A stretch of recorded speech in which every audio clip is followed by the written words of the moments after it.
tal? Bienvenidos a un nuevo episodio de Zona de Contagio, este espacio de diálogo semanal donde intentamos de dar al menos un poco de sentido a la irrealidad en que sobrevivimos, sobre todo a partir de la irrupción del COVID-19 en nuestras vidas. Yo soy Mauricio Montiel Figueiras y como siempre, bueno, iba a decir como siempre, pero no, esta es otra vez, no nos acompaña Mariana H. porque está gastándose los jugosos dividendos que da Zona de Contagio en algún rincón del mundo que no nos ha querido decir cuál es, pero pues como siempre sí está Nave Yeya desde su envidiable búnker neoyorquino y pues una vez más nos aventaremos esta charla, Nave y yo, por supuesto, pensando en que Mariana después se va a arrepentir, como se ha arrepentido en otras ocasiones, de no estar con nosotros. En esta ocasión, bueno, antes de entrar en materia, como se suele decir, ayer, domingo 25 de abril, fue este remedo de entrega del Oscar, que yo supongo que mucha gente que nos está viendo, pues atestiguó también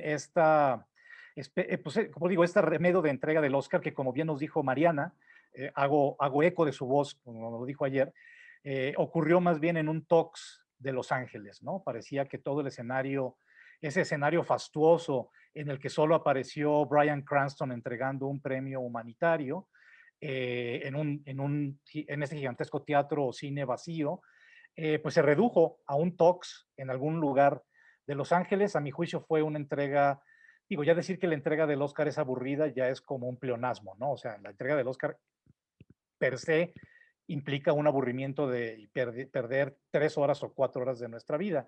Pero la de ayer sí fue una entrega pues bastante chafa, no sé qué opines tú, Nave.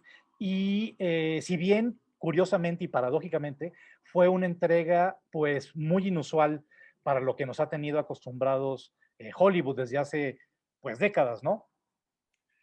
Bueno, hola Mauricio, hola Mariana, donde quiera que estés en el mundo, ojalá que nos estés viendo y sientas un poquito de culpa por nosotros que sí tenemos que venir a trabajar todos los días. En fin, pero bueno, lejos de eso y de la lucha de clases que eso implica, fíjate que a mí me pareció una ceremonia muy interesante en el sentido que, como tú bien dices, esta característica medio deprimente, me pareció que lo redujo a su justa dimensión. Lo regresó a la característica inicial de ser una reunión que se daba a las ínfulas, de ser una cosa de las superestrellas, pero también era meramente una tranza sindical, y no ni siquiera realmente sindical, era un arreglito ahí laboral para crear la imagen de que los productores de Hollywood también se sindicalizaban y también tenían miembros de su academia, y eso los ponía en una categoría distinta, simplemente oligarcas de las películas. Entonces me pareció muy honesto en ese sentido volver eso. Costó una pandemia con 3 millones de muertos o más para reducir esto ahí. Y tengo que decir que de las veces que lo he visto últimamente, los últimos años que he vuelto a verlo, los ganadores me parecieron mucho más justos que en los últimos años, salvo excepciones. Hubo momentos que me parecieron bien, o sea, relevantes por eso. Ahora, la idea de que tiene que ser chistoso, eso pues sí, pues estábamos acostumbrados, todo el mundo se quejaba igual. Ahora nos quejamos porque no fue chistoso, antes nos quejábamos porque los chistes no nos gustaban, en fin. Da igual, fue interesante verlo en esta categoría más modesta, más humilde, ¿no? Reducir a estas celebridades, estos superbillonarios, pues a sentarse, como tú bien dices, o como Mariana bien dice, en mesas del VIPS o del TOX, a ponerlos a jugar juegos de mesa. Yo creo que el ideal ya lo próximo sería eso, que los pongan a jugar canasta, que les den un Monopoly y que ignoren todo lo que está sucediendo alrededor y nosotros nada más los veamos ahí mientras se habla de películas que vimos o no vimos. Sí. Bueno, tienes razón, tienes razón. No lo había pensado así, pero efectivamente como que se redujo, perdón, a su justa dimensión. El detalle que a mí me pareció, yo no la vi completa porque además me la tenía que fletar con los petardos de TV Azteca que a duras penas pueden, digo, a duras penas pueden hablar, a duras penas pueden expresarse. Ya olvidemos hilar ideas más o menos coherentes y mucho menos inteligentes para estar hablando de cine.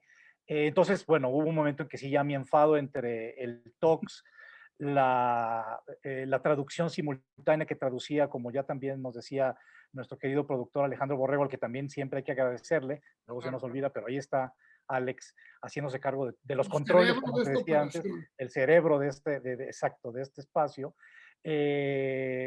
Con todo esto que le estaba, con todos los elogios que le acabo de decir, Alejandro, se me fue la onda de lo que quería decir ahora en fin, sí se redujo como Ah, su mínima expresión la entrega del Oscar. Y también, ya me acordé lo que quería decir Alejandro, que los traductores de TV Azteca traducían prácticamente hasta los eructos que se echaban en las películas, ¿no? O sea, si pasaban la película extranjera y tal, traducían todo hasta el eructo que se echaba el protagonista de la película, ¿no? Y luego dejaban los micros abiertos, se oía lo que estaban comentando entre ellos, o sea, un desastre como siempre.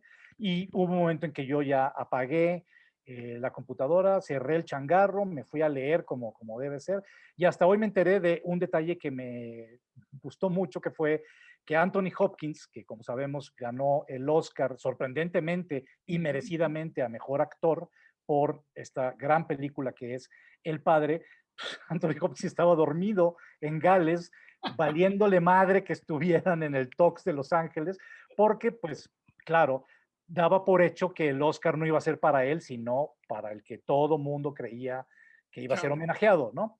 Obvio. Chadwick Boseman. Pero bueno, me encantó esa idea de que el hecho de que Anthony Hopkins estuviera dormido mientras estaban entregando los Oscars y de repente, pues, ay, ganó Anthony Hopkins y ups, no hay nadie aquí para recogerlo, ¿no? Y creo que lo tuvo que recoger Joaquin Phoenix o tal, ¿no? Entonces eso habla también, pues, del desinterés de estrellas de la calidad y de la talla de Anthony Hopkins para, pues, ya estar evitando, eludiendo este tipo de ceremonias, este tipo de espectáculos, sobre todo en tiempos pandémicos. Claro, Una de las categorías que, pues, por lo menos yo más celebro en los Óscares es el cine de animación, que claro. ya lleva un muy buen rato siendo como de calle, ¿no? Nos han, de repente, también como tú dices, Nate, podemos coincidir o no con algunas de las películas premiadas. Ayer se premió, a mi juicio, bueno, no he visto todas las películas que fueron nominadas, pero la que resultó ganadora, el largometraje ganador que fue Soul, enésimo Oscar para Pixar, también muy merecido, a mí me encantó. Y me encantó Soul, sobre todo digamos, me encantan las historias de Pixar, me encanta, por supuesto, el trabajo, pero brutal que hay detrás, artesanal, pues, tecnológico que hay detrás de las películas de Pixar. Pero esta película de Soul en particular me gustó porque mezcla o aúna como dos tipos de animación. La animación, digamos, más sofisticada, la que nos tiene acostumbrados ya Pixar, y también una animación más básica, Mm, más de línea. Los personajes, sabemos, sobre todo como los guardianes del mundo del más allá o del limbo donde cae el personaje principal de Soul, pues están hechos con puras líneas, ¿no? ujú. Estaba leyendo por ahí que los creadores, el director y los creadores de Soul se basaron para estos personajes que para mí me encantaron, sobre todo uno que es como la regañona que está siguiendo una cosita así de nada, una enanita hecha de puras líneas que es muy malhumorada y que está siguiendo al personaje cuando regresa acá a la realidad. Se basaron en Pablo Picasso y en Joan Miró para Mm, hacer estos personajes como de trazos más básicos, ¿no? Y me parece, no sé qué opinas tú, Neif, y ya para entrar en mm. materia con nuestro invitado de hoy, que me parece que justamente esta película Soul como que maneja estos dos tipos de animación, uno, como digo, más fundamental, si se quiere, más esencial, y el otro ya de un nivel de sofisticación, insisto, al que nos tiene acostumbrados Pixar. Sí, totalmente, Mauricio, estoy de acuerdo contigo. Muy, muy sorprendente película, porque además recupera algo que Pixar ya había un poco dejado. Creo que tú y yo, no sé, creo que yo más que tú, somos ya como renegados de la animación. Después de haber tenido hijos, de haber ido a ver absolutamente todo lo que había de animación en todas las pantallas disponibles, yo tuve como una cruda y me alejé un poco, pero sin embargo le he seguido bastante de cerca el pulso. Y esta película me parece que recupera la gran ambición, ¿no? La ambición de hacer cosas en contra de todo lo predecible, lo lógico, o sea, hacer algo muy provocador, muy difícil para los niños en términos lógicos, la muerte, en fin, todo. Me pareció valientísima, importantísima y muy contento de que la hayan premiado así. Tampoco vi todas las demás, de las que vi, de todos modos fue la que más me gustó.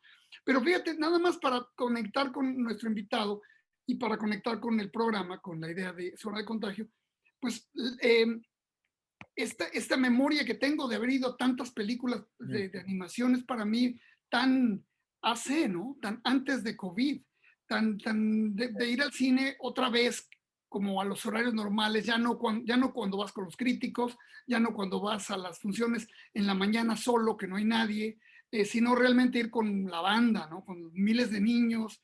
Y es una experiencia pues que uno echa de menos. No me acuerdo cómo es un cine, no me acuerdo lo que huele, lo digo honestamente. ¿Qué cosa? Jamás hubiera pensado yo que pasaría un año sin tocar un cine. No sé cómo tú ves. Sí, pues igual yo también tengo la memoria, mi memoria como niño espectador de cine de animación, un cine como sabemos, bueno, en los años 70, sobre todo en los 70, que fue mi infancia, la infancia profunda, por así decirlo, pues era el único cine de animación que había a la mano, era el de Walt Disney. Claro. Las películas que todos hemos visto y que se han vuelto muchas veces clásicas, ya ahora que ya sí se le siente a varias de ellas, sino que a todas, pues ya cierto paso del tiempo, ¿no? Ya se les nota como si, por así decirlo, como si el vestuario del teatro, el vestuario de teatro ya estuviera medio raído, ¿no? Sobre todo a raíz de insisto en esta palabra, en la sofisticación, Sí. tanto visual como narrativa a la que se ha llegado de un tiempo a la fecha. Para Sí, mí, el nivel de discurso subió. pero a la N potencia, ¿no? Se disparó a la N potencia.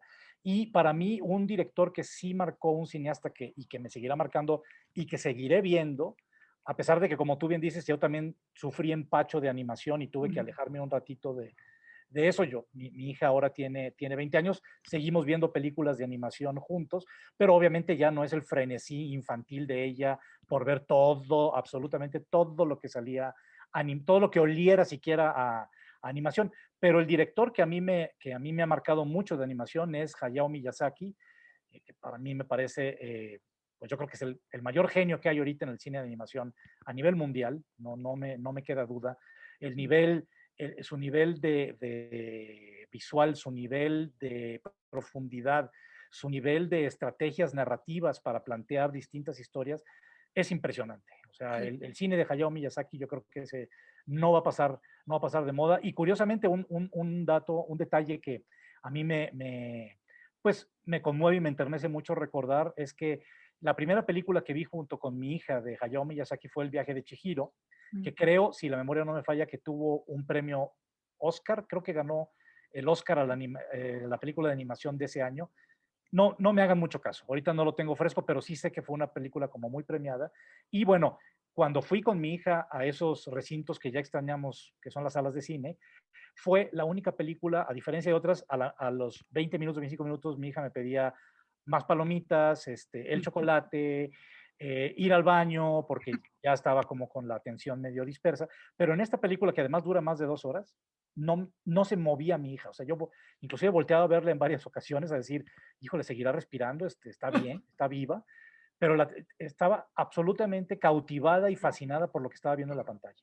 Y esto es algo que solo logran los genios como Sí. Hayao Miyazaki, sobre todo en la atención de los niños, que sabemos que es muy dispersa y que es difícil de concentrar durante mucho Sí, y tiempo además en que uno solo. los temas no eran fáciles, eran Nada casi fácil. todas eran complejos. Oye, pero yo creo que nuestra fatiga y nuestro desgano hacia este cine nos los va a curar la conversación que vamos a tener Así es. ahora con alguien muy interesante que tú nos vas a presentar. Sí, pues ahora ya le doy la bienvenida, nos alargamos un poquito en este hemisferio AC, pero creo que era necesario mencionar un poquito lo de los Óscares. Le quiero dar la bienvenida a Fernando de Fuentes, productor mexicano y director justamente de un estudio de animación que se llama Anima Studios acá en México. Pues Fernando, bienvenido a Zona de Contagio y muchas gracias por aceptar esta invitación. Qué gusto Oh, tenerte acá. Al contrario, un honor. Muchas gracias por la invitación, Mauricio. Muchas gracias. Hombre. Un placer. Pues como ves, ya estamos entrando en la materia que para la que te invitamos, que es, y a la que tú te dedicas desde hace mucho tiempo, el cine de animación, ¿no? Y me gustaría, si quieres, para que empecemos esta charla, que nos cuentes cuál ha sido tu experiencia justamente como productor de cine de animación acá en México, que sabemos, pues tenemos la competencia bárbara del vecino del norte, ¿verdad? Comunal. Y pues, ¿cómo has visto tú el mercado? ¿Cómo ves el mercado del cine de animación acá en nuestro país, acá en México? Así es, pues muy bien lo dijiste, ¿no? La empresa la fundamos en el 2002, estamos por cumplir 20 años y siempre la primera pregunta y la pregunta obligada era, ¿por qué hacer animación en México? Nadie lo está haciendo, ya está Disney, está DreamWorks, ahí viene Sony, y siempre la respuesta nosotros como creadores y como cineastas fue, ¿por qué no? Vamos a intentarlo y ¿por qué no? No pretendíamos jugar en la misma cancha de Disney, que en ese momento nos llevaba 80 años de ventaja, y pues era complicado, ¿no? Pero para nosotros siempre fue vamos a probar, vamos a intentarlo, ¿no? Hoy sí te puedo decir que pues evidentemente toda proporción guardada, nos hemos expandido, ya tenemos estudios en 4 países y estamos produciendo nuestro largometraje número 23 ahora, en menos de 20 años, lo cual habla, la verdad es que de un trabajo extenso de todos los equipos. Y también incursionamos en el mundo de animación para hacer televisión y otro tipo de cosas, ¿no? Pero el inicio del estudio siempre ha sido y siempre fue hacer animación. Y a ver, sí, sin duda no sabíamos a lo que nos metíamos, ¿no? Porque incluso Alejandro sabe un poco de esta historia, que hacíamos algunas animaciones muy... Perdón, Alejandro Borrego, nuestro productor. Sí, así es. Hacíamos animaciones muy rudimentarias para internet y de eso hacer un largometraje era el cielo y la tierra, ¿no? No era multiplicar un minuto que se hacía para internet y multiplicarlo por 90 y ya teníamos un largometraje que funcionara narrativamente, visualmente, etcétera. Entonces, yo creo que si nos hubieran contado a lo que nos metíamos, probablemente no nos hubiéramos animado, ¿no? Ahora, ¿dónde estamos hoy como empresa? Me parece que en nuestra producción de programas de televisión y series animadas, todo es animación, ¿no? Y ahora les cuento también por qué. Sí. Me parece que estamos ya en un nivel pues de clase mundial, ¿no? Ya todos nuestros clientes que teníamos como objetivo, hemos llegado a ellos, ¿no? Desde las grandes plataformas hasta muchos otros canales de cable y televisión abierta en todo el mundo. Y pues sí, en el cine, evidentemente, pues los presupuestos que tiene Hollywood, pues por ahora son inalcanzables para una región como la nuestra, por más socios que encontremos. Pues la película de Soul, que bien mencionas, tiene un presupuesto de $160 millones, ¿no? Y pues con eso creo que hacemos todo el cine latinoamericano de varios años. Así que también hay que saberlos ocupar, sin duda, y no me malentiendan, lo que hace Disney y Pixar con ese dinero es fabuloso y excepcional, ¿no? Pero la verdad es que ojalá algún día esta empresa en alguna generación pueda jugar en esa cancha, pero no fue el objetivo inicial, ¿no? También ellos tendrán que buscar audiencias de miles de millones de dólares y nosotros no, ¿no? Nuestras audiencias pues tienen que ser acorde a nuestro modelo de negocio y me parece que hemos sido exitosos en ese sentido. Y algo más, sin duda, mi abuelo fue director de cine, mi padre fue productor también, mi abuelo de la época de oro y mi padre un productor que hizo pues, más de 70 películas. Y recuerdo que a él le frustraba un poco, aunque fue exitoso, y me parece que bastante, le frustraba un poco que nuestro cine no encontraba trascender internacionalmente, ¿no? No encontraba también eran otras épocas, eran los 70s, los 80s, pero solamente tenía clientes él y socios en países muy extraños como Japón y Italia. Pero le costaba mucho trabajo hacer negocio fuera de ahí. Y fue lo que nosotros encontramos en la animación, ¿no? Que podíamos encontrar negocio en muchas partes del mundo, encontrar socios en muchas partes del mundo, pero también encontrar competidores en muchas partes del mundo, ¿no? Al final son dibujos y, como bien lo dices, la animación francesa, la animación japonesa de Miyazaki, o sea, también hay competidores para animación en todo el mundo. Sí es muy noble porque, insisto, ¿no? Nuestras películas han llegado a países tan remotos. Tengo una lista, pero se han estrenado comercialmente en cerca de 80 países. Se dice fácil, pero algunas con éxito, algunos no. Pero sí cumplió con nuestra visión original de que era, pues, que trascendiera fronteras, ¿no? Que nuestro cine y nuestro arte no solo se viera en México, sino en muchas partes del mundo. Claro, yo quisiera preguntarte algo ahora, justamente que estábamos hablando de la más reciente entrega del Oscar en el Talks de Sunset Boulevard, o algo así. ¿Qué tanto crees tú, ahora que hablas también y que me da mucho gusto oír que haya, pues, productores, artistas como tú que estén apostándole por un género tan competitivo, pero también tan disfrutable y tan necesario como la animación? ¿Qué tanto crees, insisto, acudiendo a la más reciente entrega del Oscar, que Hollywood esté teniendo realmente una apertura para ver cine y para considerar cine y talento de otros países? Sabemos que hubo 3 mexicanos que ganaron Oscar por El sonido del metal, una película fantástica, en el diseño de sonido. Y bueno, sabemos ya del éxito que han tenido otros compatriotas, que ya los 3 cuyos nombres ya todos sabemos, ¿no? Y que también es de celebrarse, ¿no? Que haya ese reconocimiento al talento mexicano. También de cinefotógrafos, pienso sobre todo, por supuesto, en Emanuel Lubezki, en Rodrigo Prieto, que han podido ya tener un también muy merecido reconocimiento, porque son unos cinefotógrafos que están a la altura de cualquier artista visual en cualquier parte del mundo. Es decir, no le piden nada a nadie. Pero ¿qué tanto crees tú, Fernando, como productor? ¿Cómo ves tú que será realmente que hay una apertura de Hollywood hacia otras cinematografías, hacia otros talentos? Sin duda, y creo que no solo empezó con los 3 amigos que bien conocemos y otros muy exitosos actores. Gabriel Figueroa llegó mucho antes. ¿Quién? Gabriel Figueroa, digo yo. Así es, ¿no? Claro, Así es. bueno, claro. Ha habido muchos que han trascendido fronteras.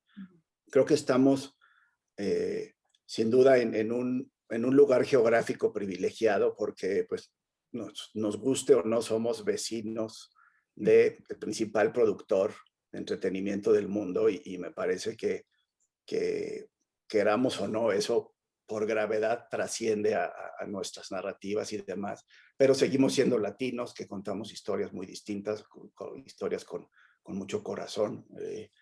Sí creo que además ahora como diríamos, en época pandemia, me parece que las plataformas y esta es mi opinión personal, me parece que las plataformas han contribuido a que no solo los norteamericanos, sino muchas nacionalidades estemos consumiendo productos de todo el mundo y no nos importe ver subtítulos y no nos importe que sea en japonés, mientras el valor de entretenimiento esté ahí. Creo que las plataformas y la pandemia han provocado esto, sobre todo en los norteamericanos también, ¿no? Que no estaban acostumbrados a ver subtítulos, no les gustaban, y ahora me parece que el consumo y eso es justo lo que dices, Mauricio, que están volteando a ver sin duda otros talentos, otras latitudes, y creo que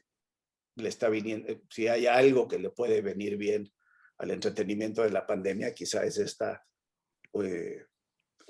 universalidad de contenidos que estamos consumiendo. Sí.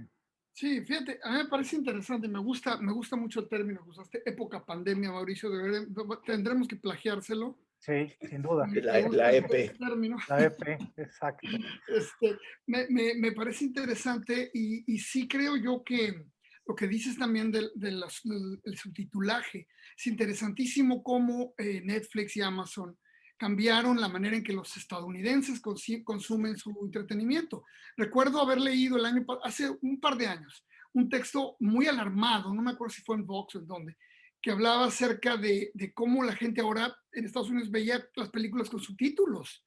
Dicen, pero ¿cómo? Aún en inglés, ¿no? Que ya el subtítulo se había vuelto una cosa omnipresente, Sí. lo cual lo veían con entre horror, entretenimiento y aprecio, porque al final de cuentas es la puerta de entrada, es the gate drug, es la droga de entrada a ver cine de otros lugares, que para los estadounidenses había sido tan difícil, es tan difícil.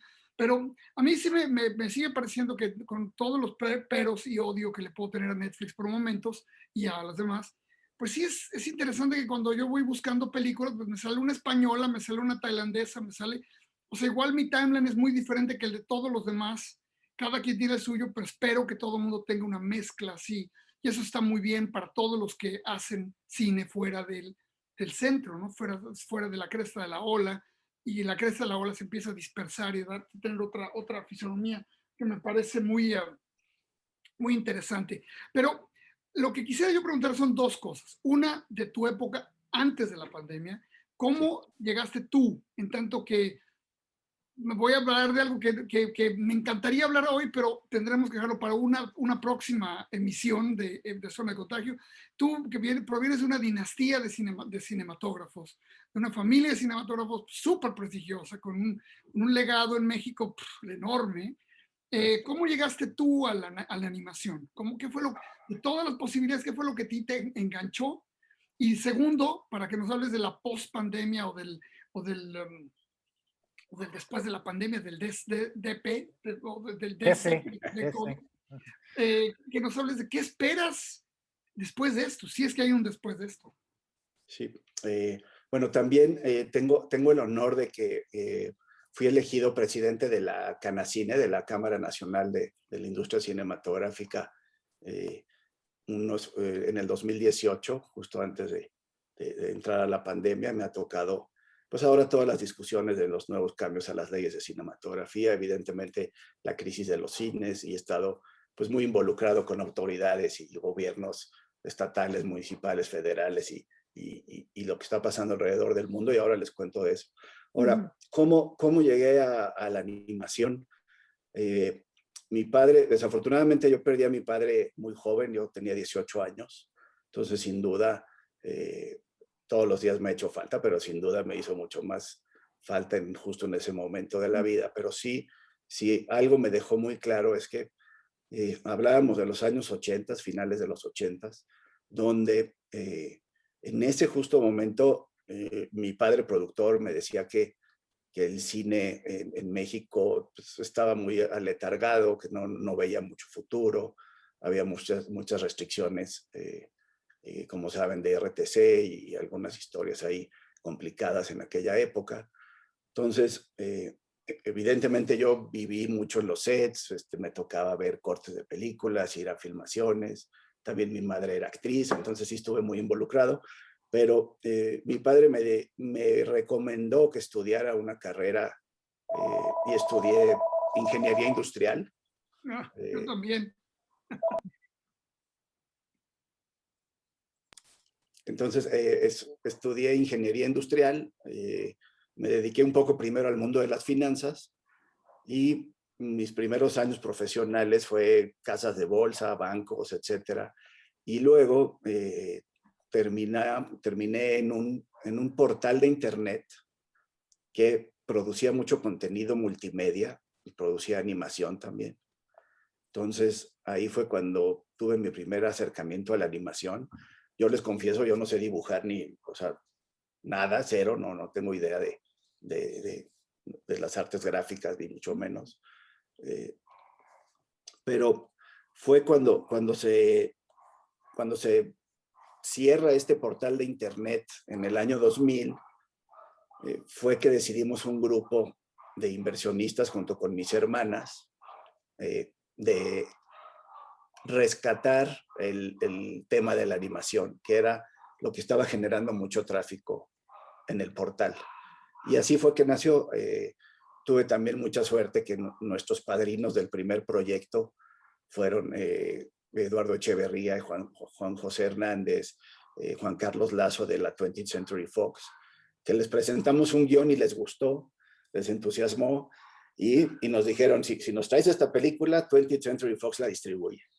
Así que así fue que nació esto en el 2002 y un poco contradecía lo que decía mi padre, que era que no se encontraba clientes fuera de México, que era difícil exportarla, y esto era una antítesis de eso, y pues así fue que nos animamos a hacerlo. Mira qué bien. ¿Y cómo ves la otra parte de la pregunta? ¿Y cómo ves ahora este futuro post esta época, ¿no? Este futuro después de la pandemia, después de COVID. Pues mira, al menos en México se dejaron de vender 320 millones de entradas de cine, que son cerca de 19,000 millones de pesos que no derramaron ese es un billón de dólares que no derramaron, pues no solo a las cadenas de exhibición, ustedes saben, ¿no? A las distribuidoras y en último caso a productores, directores, talento artístico.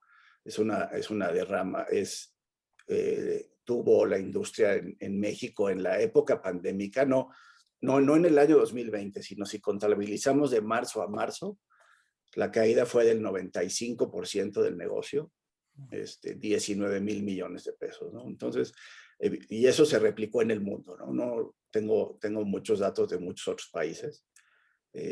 Solamente Australia, Japón y por ahí China fueron algunos que medio rescataron sus industrias de exhibición de cine.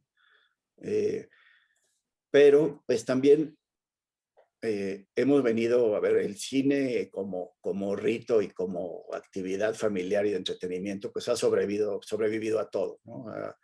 Hemos venido escuchando, y ustedes seguro también, que el videocassette iba a destruir al cine, que el DVD iba a destruir al cine, que la renta de Blockbuster iba a destruir al cine, que las plataformas iban, y lo único que ha sucedido, y que las guerras mundiales y demás, lo único que ha sucedido es que se ha fortalecido, ¿no? La historia lo ha demostrado. Me parece que los que consumimos, esta es una también personal sin duda, pero creo que los que consumimos películas en plataformas nos hace más fanáticos de ir al cine también probablemente, y es un círculo virtuoso, ¿no? Porque quizás ahora hablábamos de la película de terror del 100 pies, pues a lo mejor si sale en la plataforma la veo, pero si luego sale la próxima en el cine, pues también la veo en el cine. Entonces, creo que se retroalimentan, ¿no? Creo que son ritos distintos, ¿no? Hay veces que quieres verlo en tu casa, hay veces que la pantalla grande no tiene, no tiene reemplazo. Ahora, sí se está alargando la pandemia, va a terminar, seguramente cambiará, algunas cadenas en el mundo cambiarán de manos, algunas otras cerrarán y luego volverán a abrir, pero a mí me parece como cineasta y como cinéfilo y como amante de la industria que es un obstáculo grande en el camino, pero que vamos a seguir adelante, ¿no? Fíjate que ahora que hablas de esto, de la llegada del de beta, VHS y así, ¿no? Todos los distintos formatos y las distintas formas de ver cine por las que hemos transitado en estos, yo tengo 52 años, pues de los últimos 40 años desde que recuerdo que empecé a ir al cine y a enamorarme del cine. Como tú bien dices, Fernando, el cine es un arte muy poderoso, muy vigoroso, ya rebasa los 100 años de vida y ahí está, ahí sigue, ha tolerado guerras mundiales, ha tolerado, bueno, ya toleró la pandemia del 18, ahora está tolerando la pandemia, esta pandemia que sí ha golpeado muchísimo a la industria. Y recuerdo también los anuncios apocalípticos de cuando empezaba a entrar el libro electrónico, para los que nos dedicamos a escribir, y que todo el mundo decía, no, es que esto ya se va, o sea, ya no va a existir el libro impreso, olvídense, editores, olvídense editar libros, olvídense, no ha pasado eso, al contrario, se ha estado publicando cada vez más libros y lo que me parece también paradójico, como tú bien dices, que la gente, igual que ahora con la pandemia, millones de espectadores que se habituaron al streaming, que quizá no tenían el mismo gusto por el cine, pues lo adquirieron ahora un poco a fuerzas, porque era la manera de entretenerse y de salirse de las cuatro paredes por lo menos un rato, ¿no? Y lo mismo que pasó con el cine, de que no ha sido vencido, pero lo mismo ha pasado con el libro. No ha sido vencido y el libro impreso ahí está. Las librerías también, las cifras como las que tú acabas de dar de la industria cinematográfica en México son pavorosas, lo que se ha perdido de millones de pesos en los grupos editoriales, en toda la cadena pues de la producción del libro. Los que generamos los contenidos, es decir, los que hacemos libros, también hemos sido muy afectados, muy golpeados.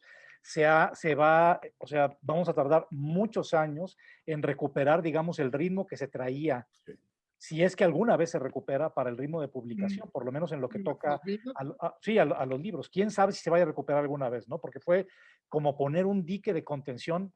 De repente yo creo que a veces necesario, quiero decir, en la producción editorial, que de repente o sea, rebasa al número de lectores que por desgracia por lo menos hay en este país, en México, y fue un dique de contención, como que paró toda esa catarata, toda esa corriente de libros y la detuvo, ¿no? Y ahorita poco a poco pues están abriendo las esclusas para seguir con la imagen, ¿no? Para ir soltando poco a poco títulos. Claro, ¿qué es lo malo de esto? Las editoriales y sobre todo las editoriales independientes, por ejemplo, en las que una de las cuales yo he publicado mis 4 libros recientemente en los últimos años, pues obviamente se van a ver muy afectadas y van a estar ya publicando títulos a cuentagotas. Van a tener que estar calibrando o sea, todo lo que implica publicar un libro que igual antes decían, bueno, pues publicamos por 2 libros de autores conocidos que publiquemos, eso más o menos nos da estabilidad para publicar autores de libros no tan conocidos y apostar por otros talentos. Ahora eso va a cambiar. Y Sí. mi pregunta va para orientarla hacia el negocio del cine. ¿Tú crees que eso vaya a ocurrir también con la producción de cine, específicamente acá en México? Sí, creo que por ahora los muy afectados serán los distribuidores independientes, distribuidores que traían quizás películas internacionales, europeas, asiáticas. Ahora me parece que en la pandemia han sido los más afectados. Siempre pues los estudios majors y las grandes productoras pues pueden de alguna manera aguantar y subsistir. Entonces, sí, sin duda creo que se va a reconfigurar. Evidentemente Disney siendo una mega potencia en todos los sentidos, ¿no? Ahora también con sus plataformas, pero me parece que se va a reconfigurar, ¿no? Y volviendo un poco a la subsistencia de las salas de cine, no recuerdo quién y no puedo darle el crédito, pero alguna vez alguien me dijo, y se me quedó muy grabado, dice pues que en nuestro subconsciente colectivo, en nuestro DNA como especie, estamos acostumbrados a reunirnos en una fogata, a oír historias en 3 actos, ¿no? Y, y eso pues no se nos va a borrar de la noche a la mañana y ir al cine es estar enfrente de una fogata enorme escuchando historias en 3 actos, ¿no? Entonces, quizá creo que por eso creo que la narrativa cinematográfica audiovisual siempre va a subsistir de alguna manera. Una vez que visité a unos exhibidores, entré a una sala y la pantalla era, pues la verdad es que era pequeña la pantalla y le dije a mi amigo, le dije, es que la estás regando, o sea, lo que quiere la gente es una pantalla grande, grande, grande, o sea, porque esta pantalla, a ver, no es el tamaño de una televisión, pero no me estás cambiando la experiencia de venir a tu sala. Y se lo tomó muy en serio, eran 2 salas, la destruyó y hizo una, ¿no? Entonces, no sé si le funcionó, pero me gusta contar la anécdota, sobre todo de reunirse en el fuego a escuchar 3 actos, ¿no? Así que creo que eso va a perdurar. Eso es verdad, acabas de dar acabas de dar en el clavo en algo que también he estado pensando mucho durante la pandemia y que seguiré pensando pasando la pandemia, cuando más o menos podamos remontar la pandemia, ¿no? El acto de contar historias en distintos formatos es un acto consustancial al hecho de que somos humanos. O sea, nos gusta que nos cuenten historias desde el hecho de sentarnos, como tú bien dices, alrededor de una fogata frente a una pantalla, irnos a un restaurante y de repente está uno o dos amigos que departen con nosotros y que son narradores natos. Y ahí te tienen, ¿no? Una hora y media contándote. Y te aseguro que te narran en 3 actos, porque sí, no son 3 actos, ¿no? O sea, nos saca de onda, nos saca de onda que no sean los 3 actos. Digo, claro, hay de todo, pero... Sí, pero por supuesto, o sea, inclusive me quedé pensando como cineastas, para seguir con el tema del cine, cineastas que han roto la lógica narrativa tradicional, convencional, como la queremos ver, como David Lynch, ¿no? Ajá. Inclusive ahí hay una noción de que aunque ya sabemos que para romper las reglas, primero tienes que conocerlas.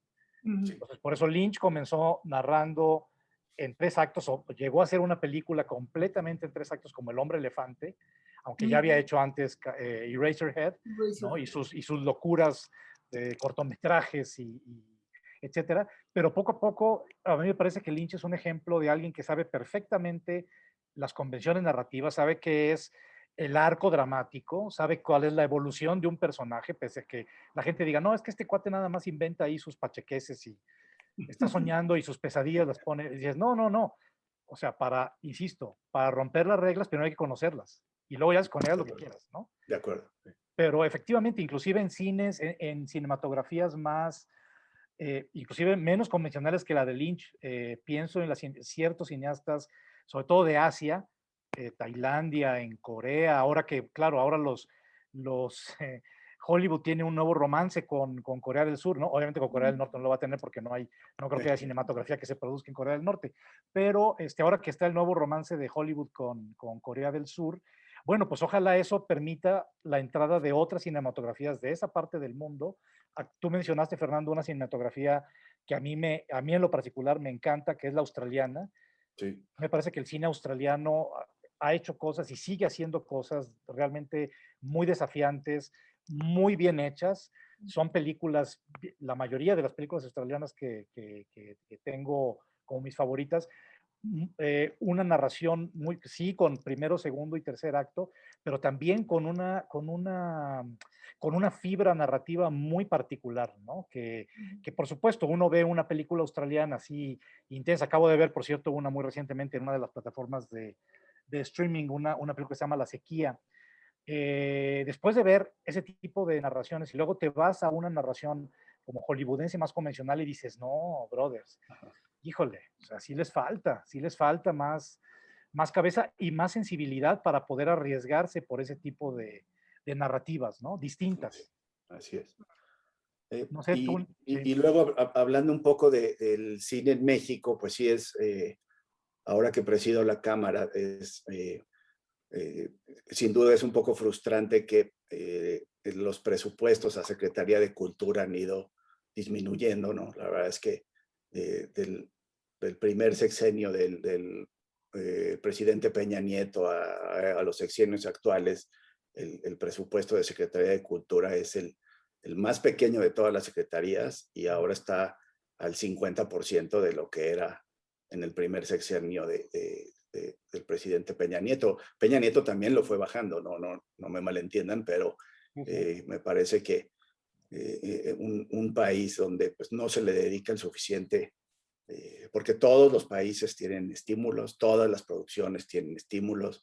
Algún día con un buen amigo le dije, te reto a que veas el final de Spider-Man y que veas al final la cantidad de estímulos y de apoyos estatales y gubernamentales que tiene una película del tamaño de Spider-Man, ¿no? Entonces ahí está mi concepción de que apoyar a veces al cine es como regalar dinero. No, al final es nuestra cultura, es industria, es nuestra trascendencia en el mundo. Y pues sí, los países como Colombia, que hoy día están apostando fuerte por atraer producciones internacionales que van a generar industria, que van a generar profesionistas, que van a generar derrama. Me parece que lo está haciendo muy bien, ¿no? Colombia, sobre todo ciudades como Medellín, que quiere sacarse un poco el estigma de lo que el nombre de la ciudad representaba antes. Y bueno, sin duda, sí creo que las autoridades deberían de voltear mucho más al sector cultura, ¿no? Bueno, eso ha sido una tragedia que, bueno, Sí. no pensar en eso desde hace muchos, muchos años. ¿Cómo es posible que un país como México, que realmente tiene clarísimo que en la cultura hemos tenido cosas mucho más importantes que en cualquier otra área de la producción, de la generación de bienes? O sea, los bienes culturales mexicanos han sido evidentemente de las riquezas más grandes que hemos dado al mundo. Y por alguna razón, pues hay gobiernos que creen que esto pasa solo, ¿no? Que mágicamente aparecen, que no tiene que haber ningún tipo de estímulo, que no tiene que haber ningún tipo de ayuda o de simplemente de apoyo, ¿no? De un apoyo real y no fingido. Pero, en fin, esto es claro y es triste porque la ciencia y la tecnología están también súper dañadas, súper abandonadas en estos últimos años. Y ahora, bueno, la cultura, olvídate, ¿no? Lo primero que le cortan a todo. Ahora, pero también por otro lado, lo que tú dices es muy cierto. Una película hollywoodense tiene que el estado de Georgia y el estado de Washington y todo el mundo les da y subvenciones fiscales, en fin, todo eso. Pero la estructura es tan diferente. O sea, en Estados Unidos es probablemente el único país que no tiene una secretaría de cultura. Sí. No hay tal, no existe, no hay.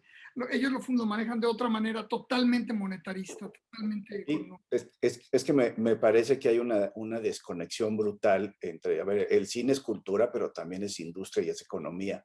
Y me parece y las artes en general, me parece que debería haber una conexión brutal, como bien lo dices, entre la Secretaría de Cultura y la Secretaría de Economía, en donde se puede ver claramente la actividad económica y la derrama que tiene este sector tan importante y no se ve así, ¿no? Y generación de empleos y de microeconomías y todas las cosas que suceden alrededor del cine.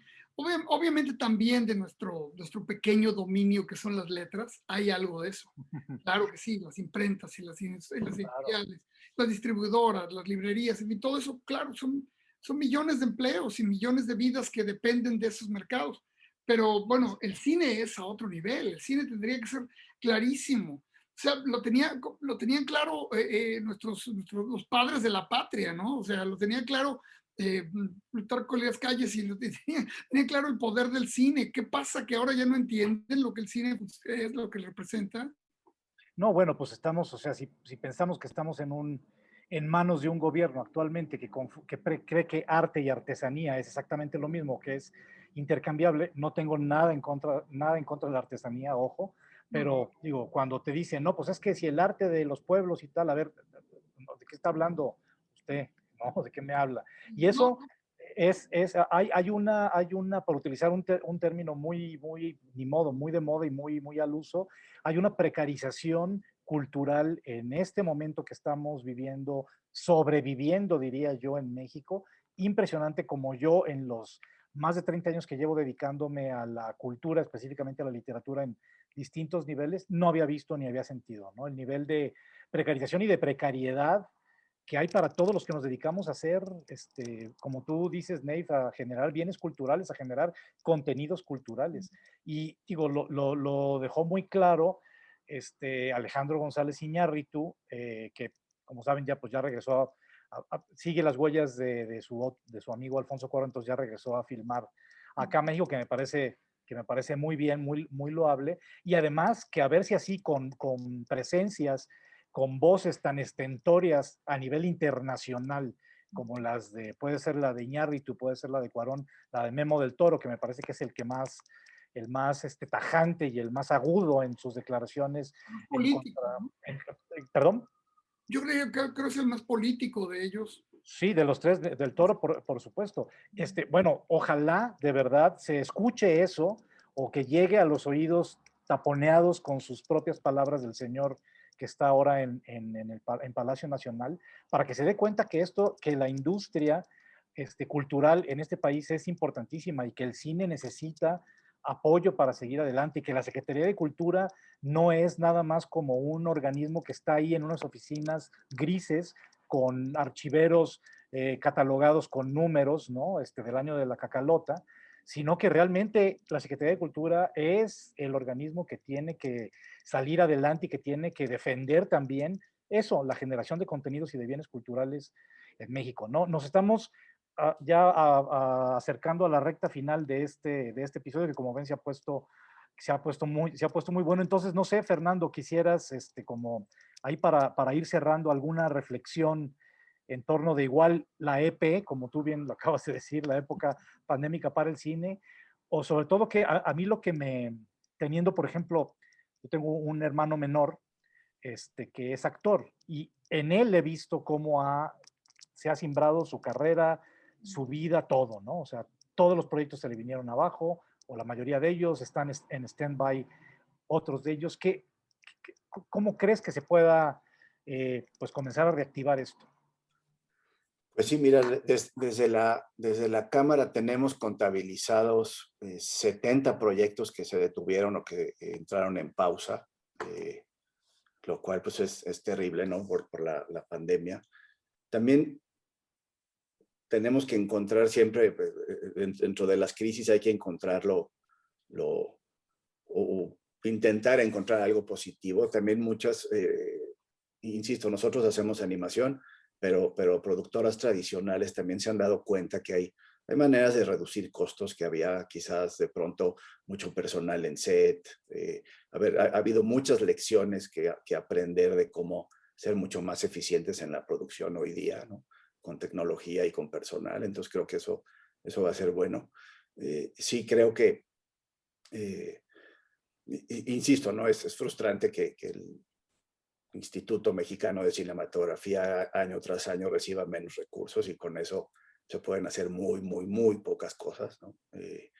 Yo he notado, antes escuchaba, se está volviendo una profecía cumplida, pero yo escuchaba una estación de radio que era pura música en español y desde que él iba a la universidad era música en español todo el tiempo. Al no proteger los derechos de los autores en cuanto a piratería y demás, pues de pronto estas estaciones de radio ahora solo pues pasan, 95% pasan música estadounidense o de otros países, ¿no? Entonces, la industria de la música, de pronto empezamos a perder nuestra identidad, ¿no? Empezando por la música. Y nos puede pasar con el audiovisual y con el cine si alguien no toma. A ver, es que podría ser probablemente un gobierno estatal, ¿no? Podría ser Baja California Norte que se pusiera las pilas y que decidiera atraer inversión y no parece que esté en las agendas de los gobiernos ni que se haya podido transmitir esa importancia para nuestra economía y nuestro país. Yo creo que el cine volverá, sin duda, en otra dimensión probablemente. Algunas salas cerrarán, otras no, algunas cambiarán de nombre. Y sí, también va a costar trabajo regresar a los niveles, porque sí les cuento que de 2017 a 2019 se rompieron récords de películas producidas, se rompieron récords de boletos vendidos, de participación de mercado del cine mexicano. Entonces, regresar a esos niveles sin duda va a costar trabajo, pero pues es lo que toca. Yo quisiera, fíjate, pensar que hemos pasado o sea, el cine en México ha pasado por etapas tan desoladoras. Yo recuerdo, yo soy suficientemente viejo para haber empezado a escribir cuando el cine en México realmente era un asunto de vergüenza, era terrible. Y me acuerdo cómo no había nada, era un páramo. Y de repente empezaron a aparecer cosas, ¿no? Se apareció Solo con tu pareja y apareció bueno, después ya Amores Perros y papá. Y igual, fíjate, fue como una cámara lenta, pero fue en un crescendo. Sí. Y fue tomando un vigor increíble. Y lo que en un principio pensábamos, o por lo menos yo pensaba, que eran unos cuantos estertores así moribundos, En realidad eran el pataleo de una cinematografía nueva, vital, diversa, importante, porque yo fui de los escépticos, ¿no? Y me convertí completamente al ver cómo sin grandes apoyos, sin gran dinero, pero por un lado yo sí quiero decir, hubo algo que cambió, o sea, con la culta y las becas y el interés renovado que se le inyectó a la cultura, sí nos trajo un cine nuevo, mil nuevos ojos. Y ahora, por ejemplo, yo vivo en el extranjero y afortunadamente aquí hay una organización que se llama Cinema Tropical que se ha dedicado a expandir el cine mexicano, y no solo mexicano, latinoamericano, por todos los Estados Unidos y por todo el mundo donde se dejen. Entonces, la gran cantidad de proyectos inverosímiles que se pueden ver, me imagino que en México tendrá todavía más posibilidades, pero aquí desde proyectos de mínimos, cero presupuesto, proyectos indígenas, rollos gays, lésbicos, trans, que llegan aquí, hechos en México, también en Sudamérica, pero en México me concentro ahora, es asombroso. Y espero que así como tú dices, que no sé, que se pierden pues los grandes números, pues que tampoco se pierdan esta vitalidad tan interesante y tan rica, ¿no? No sé tú cómo ves. Sí quiero decir algo. Sin duda el crecimiento, hay números que lo respaldan. Cuando se instituyó el apoyo fiscal, el EFICINE, evidentemente empezó un boom de producción en México. Se han estado produciendo cada vez más películas. Pasamos de estar produciendo 14 películas al año a producir 119 películas gracias al estímulo que a ver, en términos competitivos, sí es bastante dinero en términos competitivos con respecto a otros países, no es nada, pero sí vale la pena mencionar que el estímulo que hoy día apoya cerca de 40 o 50 películas al año ha funcionado y hace que se produzcan 119 películas al año. O sea, hay otras 70 películas que no requieren del estímulo esta vez, pero a lo mejor la siguiente vez sí lo requieren. Entonces, está más que demostrado, y a ver, y cada quien tendrá su opinión de qué tipo de películas se han producido con el estímulo, cuáles sí, cuáles no, pero lo que es una realidad es que la industria sí se reactivó con un pequeño impulso del Estado, y eso sin duda ha traído derrama económica a muchos sectores de la economía, y pues no hay que abandonarlo, ¿no? El mundo entero tiene estímulos a su cinematografía, y me parece que aquí hacen falta, ¿no? Se agradecen los que hay, sin duda, pero se echan de menos los que no hay. Así es. Exacto, pues ojalá en algún momento estos episodios que hemos estado haciendo de Zona de Contagio, y este en particular, lo vea y lo escuche y le entienda gente que pueda estar en posibilidades de decir, de reflexionar un poquito, ¿no? De quitarse esa venda que parece que llegó con la región 4T, que se quiten o por lo menos se asomen un poquito para ver que hay muchas posibilidades de expresiones artísticas, de expresiones creativas aquí en México, para que luego nos estén quejando de que, claro, entonces la fuga de cerebros, entonces, claro, la fuga de talento, entonces, claro, ya se van a Hollywood, entonces, pues sí, digo, si uno tiene que estar... Y la pérdida de la identidad nacional también. Además que eso es fundamental, y yo creo que también algo, como tú decías también, Fernando, y coincido contigo, pues algo tiene que salir, espero que muchas cosas, algo tiene que salir bueno de esta experiencia terrible que hemos pasado y que seguimos pasando todavía con la pandemia. Y en lo que a mí atañe es algo que con esto ya quiero cerrar, que es que se vea hacia otros lados, que se vea hacia otras formas de narrar, que haya mayor diversidad todavía, ¿no? Que no, como tú bien dijiste también, Fernando, estamos muy influidos, por supuesto, por el vecino del norte. En cuestión, ahora que decías esto, en cuestión de cine, también en cuestión de literatura, en cuestión de narrativa, se nota mucho eso y cómo se aspira a ser así como los escritores norteamericanos, ¿no?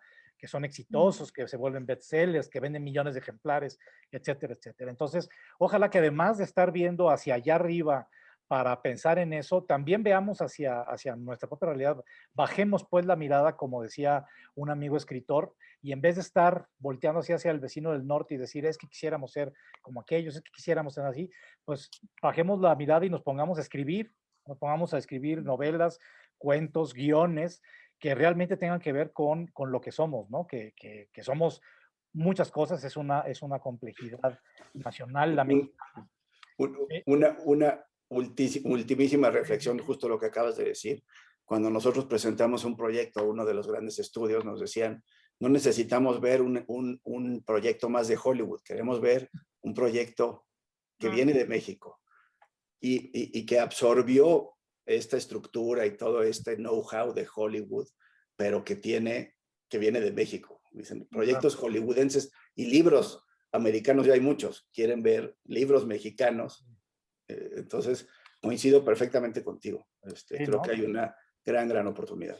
Sí. Y otra cosa, una última cosa ahora sí, es que también yo esperaría que esta nueva apertura que por lo menos o hemos creído ver, ahora que decíamos, a través de los servicios de streaming, a través también de las plataformas de libros y todo esto, también se vea en algo, o se note, se advierte en algo, que es que no todo lo que viene de México específicamente y que se va para Estados Unidos tiene que tener la calaverita de azúcar, Emiliano Zapata, unas cananas, una pirámide, o sea, un Tlaloc, o sea, porque por desgracia uno ve las portadas de libros traducidos al inglés en Estados Unidos de autores mexicanos y no les miento, arriba del 70%, y me estoy viendo a lo mejor corto, tiene todo esto. O sea, uno va a las librerías gringas y son intercambiables. Dice, ay, pues ya salió la novela, ah, caray, pero es la de la calaverita, la de que tiene unas quesadillas con un Tlaloc metido ahí, una salsa de un molcajete. A ver, eso no es la identidad mexicana, eso es como lo que los gringos piensan que es la identidad mexicana y lo que a lo mejor quieren ver en lo que nosotros producimos, pero bueno, por lo que a mí toca, eso no lo van a ver, no va a haber molcajetes ni todo eso, va a haber algo que solo pueden hacer de acá desde alguien que crea desde México. Pues muchas gracias a Fernando de Fuentes por habernos acompañado en este episodio. Muchísimas gracias, Fernando. Ojalá. Un placer, un honor. Gracias, Nayef. Gracias, Mauricio. Muchas gracias. Mucho éxito. Al contrario, mucho éxito de veras y mucho éxito con el mundo DC, con el mundo después del COVID y después de la pandemia, ¿no? Muy bien. Y nosotros, pues bueno, nos despedimos hasta el próximo episodio. Como dice, a ver, Nayef, te dejo lo último que siempre dices, para que tú lo digas. Ok, lo decía Mauricio, pero antes de que te cuelgue.